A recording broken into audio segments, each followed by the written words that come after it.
Hello and welcome to the Empowered Couples Podcast, where here you get modern, non-boring relationship advice for you and your partner to communicate like pros, fight smarter, and stay on the same team no matter the challenge that you face. I am one of your hosts, Aaron Freeman. And I'm Jocelyn Freeman, but you all just know us as the Freemans. And this episode is Steps to Rebuild a Marriage, Part 2, The Places You Can Get Off Track. So we had covered part 1 of this, the steps to rebuild a marriage, on October 10th of this year, episode 312.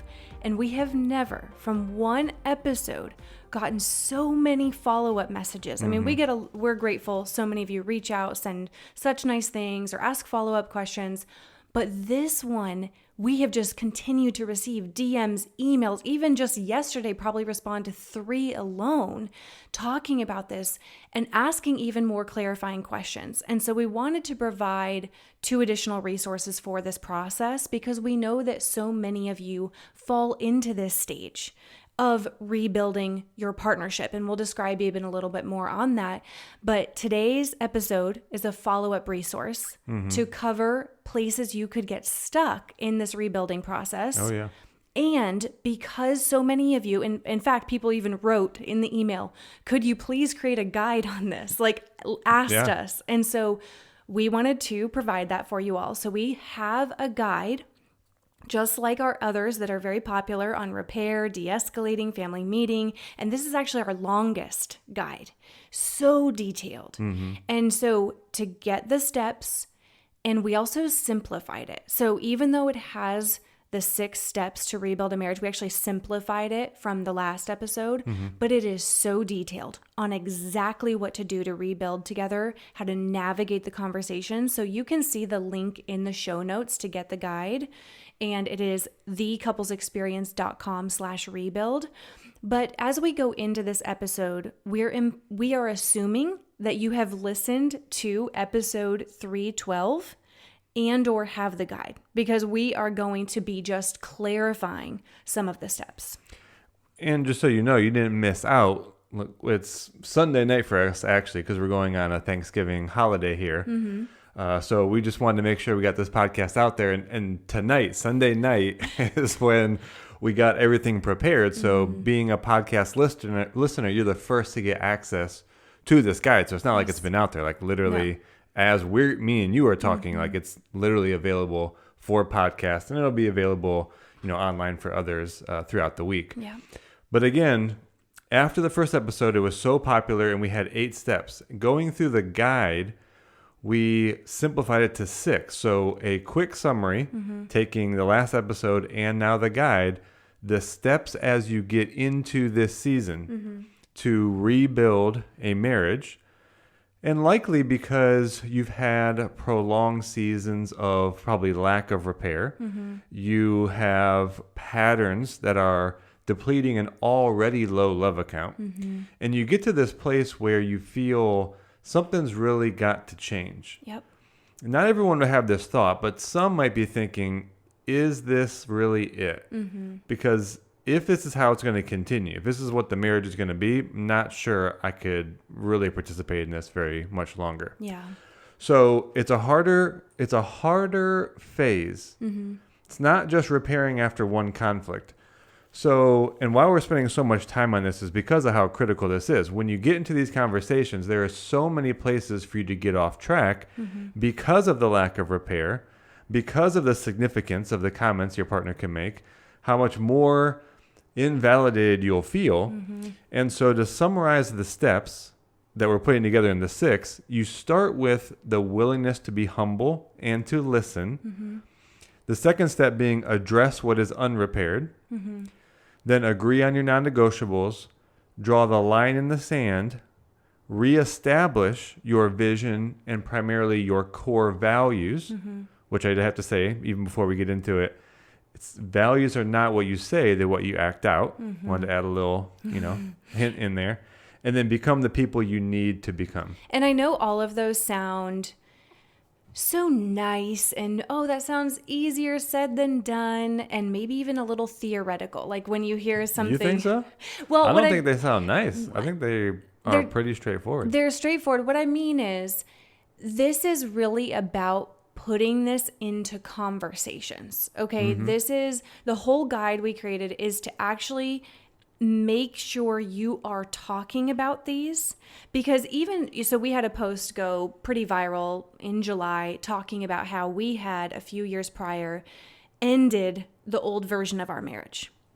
We drew a line in the sand, and we really believe that if there is the willingness and there's the humility, you can end this version of your marriage and start a new chapter that is better than ever. I feel like our life has only gotten better. Our partnership, our bond, what we do, who we've become together. And that's what we want to champion. And you'll see that even reading it on the webpage for the guide, is that you don't have to end your marriage to end this version of the marriage. And you also don't have to be in crisis for this guide to be helpful. This guide is just if you need a new chapter.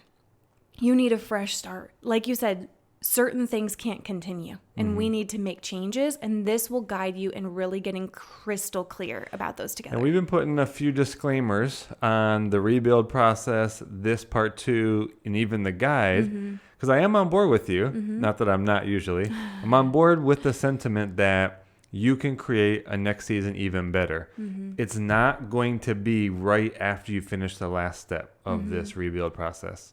Say more. That's like, it's really just getting you started. Like getting through these steps, you're going to have to go through a period of time in which things like the non-negotiables you agree on, drawing a line in the sand, the level of commitment that is, the self-awareness of your own patterns and where they come from, and then the accountability to consistently make those changes that your partner said were impacting them. That does not happen after you finish step 6. Because you have to prove it, right? You have to show each other. Yeah, that is. And then I think you're right. Prove it. You kind of do, right? I mean, because your level of trust is low, and the only way you rebuild trust is to follow through on what you say. Yeah. And if you've been in a season where either one of you in the relationship has not been following through, again, we're not going to go into all the reasons. It's not out of malintent. But it's you have eroded trust with your partner. And the only way to get it back is you give your word to things. And it does take time for you to follow through on those instances where your partner needs to see the change in behavior. Yes. So it just has to have that extra period of time. So we wanted to cover that enough because this is a critical process. So here are 4 ways that you could easily get off track in these hard and necessary conversations that we hope to have you course correct more quickly as you go through these steps. Yeah, because they are going to be honest, at times difficult conversations, because it's about change and it's about honesty. And so the first place you could get off track as you follow the steps is not acknowledging that you played a part in the patterns and challenges occurring. Ooh. If you are committed to blaming your partner, if you are committed... It's funny to say committed to blaming your partner. Some people are, though, right? Some people are... Is it attached? Is it... It's funny that you would say they're committed. Just blaming. Let's just put it that way, right? Then you will stay stuck in the cycle, because in order to change a pattern, right, just like dancing with someone, if I keep stepping on Aaron's toes, no matter how many practices he goes to, no matter how much he works on him leading, if I'm committed to stepping on his toes repeatedly and blaming him, then of course we're not going to change the cycle. And so we need to have the willingness, the humility to acknowledge that we played a part. We aren't, neither one of us is 100% responsible for this, and we have a chance to really change this if we can look in the mirror and we can say, I got to own my part. What is that? And that's, you'll see that in the first couple steps of the guide. And then again, going back to the episode where we covered this as well, you have to be able to listen to the impact you had on your partner, because you're going to hear first step is all about being willing to listen, and we give some steps for that. And then 2, acknowledging what's unrepaired. And let's say your partner brings up something that's maybe from 2 years ago. because we've had couples on sessions, one partner be like, I'm actually not repaired from the newborn days. From how, that's just one example that just always stands out in my mind. Like, I just did not get the support I need. And, when your partner brings that up, if you just blame it on them or deflect, you won't be able to repair it. So you have to acknowledge it. Yeah, the main point, again, where you can get off track is not acknowledging that you played a part. Mm-hmm. And just saying this kind of similarly, there's also that lack of willingness to be responsible for just the impact. Mm-hmm. Not adding your intent, not adding any other logic, not adding your unmet need on top of it. Mm-hmm. It's just being responsible for the impact you hear from your partner, the actions or the patterns that just so happen to be a part of your personality, regardless, again, of whether you felt they should have taken it that way or not. And even sometimes what needs repaired isn't always like a single event. Mm-hmm. It can be needing repair from feeling like one partner's been withdrawn or had kind of a reactive attitude. Hey, I felt like I can't bring anything up to you. And so to be able to own up that we weren't fighting with ourselves, we were both playing a part in that. Mm-hmm. So I think it's an interesting point you bring up. Going to the difference between like repairing after a conflict, which mm-hmm. is our making up and moving forward guide, our 5R process from the mm-hmm. book, from web classes, all that, and this rebuild, to me, is that difference that you just spoke to. I can repair an event, mm-hmm. meaning my specific actions had this impact. I can understand it, validate that's your experience and be responsible. And I think when we get into rebuild, it's more like repairing a theme. That's because it is like a pattern, and it could be like just an overall attitude. It could be just, I felt that you've been disengaged, for a couple of months. So yeah, it becomes kind of more broader in a sense because it's been kind of lasting. And so now it's different events bring about this similar theme. Yep. So sometimes in this rebuild, it is about a theme. Exactly. So that's the first place that you can get off track in this rebuild process. The second place you can get off track is staying so busy that you don't prioritize these conversations, or you will just say, I'll do better. Okay, it's not necessary to have these conversations. That's stepping over something, though. It is these conversations that allow you to be free from the past, free from the grudges, free from the things that aren't resolved and repaired. And so just saying, I'll do better, making these promises to each other, especially if you're coming out of a long or persistent season, it's just going to come up again. The other factor of being too busy, look, we're all busy. We talk to couples and we know you've got kids and you've got careers and you're up early and then you're staying up late and you've got things to do. And we know that it almost feels like you have no energy left. But do you want fulfillment in your marriage? Do you want joy? Do you want to be really creating memories together? Then it's worth prioritizing some time on this rebuild process. So look, we know you're busy. But it's worth prioritizing these conversations to address what's unrepaired, create non-negotiables, be able to draw a line in the sand, clarify your values, and really become new people. It is worth the time because you don't want to just have a long marriage. You want to have a fulfilling marriage. You want to be connected. So anyway, that's my rampage about how it's just not worth putting off. Next year we'll have time. Next year we'll have time. Number one, you don't know that you have next year. And number two, do you want next year to be fulfilling? End this hard season. Make time for these conversations so that you can start a new chapter together. That's my little motivational spiel about time. Well, we'll jump into the third point. So where you can get off track is when your partner is sharing what's been impacting them, what they've been affected by, and why. Mm-hmm. And maybe they share some details. Maybe it's an event like I mentioned, but maybe it's also more of a theme. It's that you're going to get off track if you negate it with any facts or any other reason why this isn't true.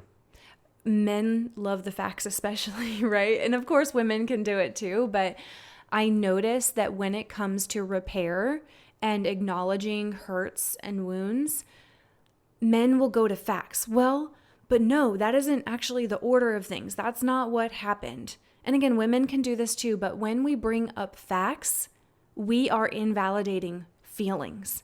And it's their experience. So if you want to help them heal from it, you want to help them become untethered from that experience and feeling like you're trapped from it, then just focus on the feelings. And so I wanted to make this section really clear in the guide. And so we have a structure to keep it productive, to be able to have this conversation about what isn't repaired. So you're not just like, spewing a bunch of stuff at each other and getting overwhelmed. It's structured, it's organized. So one of the most important things to focus on in this conversation about what's unrepaired is why that is significant to them. So if your partner lists a theme or an event that isn't resolved for them, and you're like thinking about the facts and you're like, that's actually not how it happened, or this is why I did it, having reasons, excuses, facts being corrected. But you know what matters is the significance for them. Why was it so significant to them? It may not matter as much to you. And you might even be like, why do you even remember that? With some cases. But there's a reason that it's significant to them. And that's one of the columns on the page about this, is really identifying the significance to the person and why it's something that is there blocking their connection to you. Yeah, exactly. That's such a great point. Now, moving to the fourth place that you can get off track, it's not facing the fact. So we're back to a different fact. Not facing the fact that this is a crucible moment.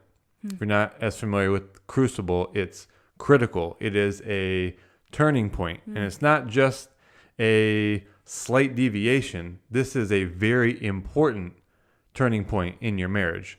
There really is no staying the same. When you're at the place where you do need this kind of rebuild, there's no other option. You can't stay the same because your patterns have already declined your connection and your satisfaction, at least for your partner. And if your partner is saying that's where they're at, dude, that's where the marriage is at. So there's really no saying, oh, well, I don't feel like there's a place to rebuild. If your partner is saying, yes, it is, because there's been a number of patterns that have impacted me. There's a lack of repair. My love account is low. There's no follow through. And it's like, this has to change. So you better wake up to the fact that this is not one of those moments where you can just say, yeah, that was a blip. Oh, yeah, we'll just move on. Yeah, we'll get better. No, this is a serious time to address these patterns and go through all of these steps. Because again, it's either going to continue a decline. And if you already feel like you've been there, just to be straightforward, you're just heading now towards the end. And not the version where you end the current relationship and remake a new chapter, like actually being at the end of something. So I know that's a really strong point. And as we were talking here, I realized I wanted to add a fifth bonus. Okay. Because with that, the crucible moment, one of the things that you have to look at is changes in our lifestyle, the habits, the patterns, and those core values. So I want to do this bonus point on the core values, because another place in those conversations about reestablishing the core values, where you can get off track is thinking that what you say you value is what you actually value. Like, I value family. Exactly, right? yeah. And I can't remember if we said that in the last episode on this, right? The first one, 312. We might have. I assume I probably did. However, just to reiterate, you can't go through that step and say, okay, what do we value? Oh, I value freedom and family and kindness and just saying nice humility. things, basically. And it's like, I mean, even if in your mind those are things you think are good, what core values we're talking about, you display what you value through what you act out. Yeah. And this is the place you need to get to. This isn't what you say your core value is. This is anyone else in your life.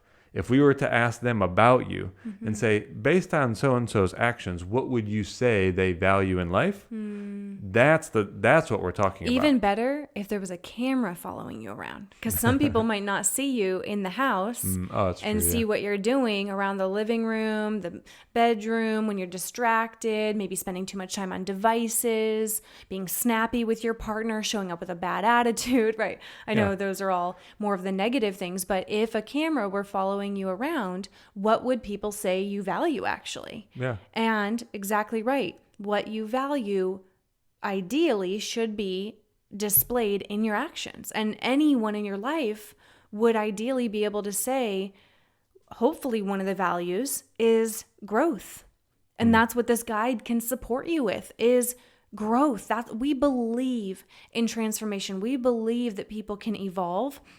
People are only stuck the way they are if they are unwilling to acknowledge places that they can grow. None of us are perfect, and none of us need to even pretend we are. We all have things we can improve on. And if you plan to be married a long time, which we certainly do, and we would hope you do as well, then you are going to have many chapters of your marriage. And we would not want you to stay stuck in a hard one or have it last long, or like you said, have it decline your satisfaction so much to where you do consider, is this it? Is ending the only option? No, you don't have to end it to end this chapter. And that is what we are so certain in.